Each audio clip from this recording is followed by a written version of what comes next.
हमने 2 क्वेश्चन किए थे 1 क्लास और अब हम 3rd क्वेश्चन करेंगे। ठीक है, 3rd क्वेश्चन है हमारा, what does Raheela do. Raheela क्या करती है। उस टाइम रहीला क्या करती है। Raheela counts the leaves on the tree. Raheela counts, Raheela गिनती है, द लीव्स पत्ते, ऑन द ट्री दरख्त पर। नेक्स्ट क्वेश्चन है, where does the leaf fly. पत्ता कहाँ उड़ता है।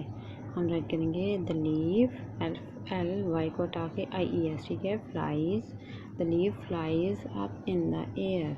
पत्ता हवा में उड़ता है। नेक्स्ट क्वेश्चन है, where does the leaf fall.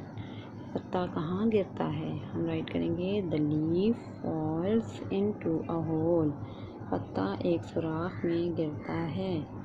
Y does Raheela laugh. रहीला क्यों हंसती है। Raheela laugh because she finds, क्योंकि वो पा लेती है, हर गोल्डन बैंगल, अपनी सोने की चूड़ी पा लेती है तब हंसती है। You have to write your questions on your notebook.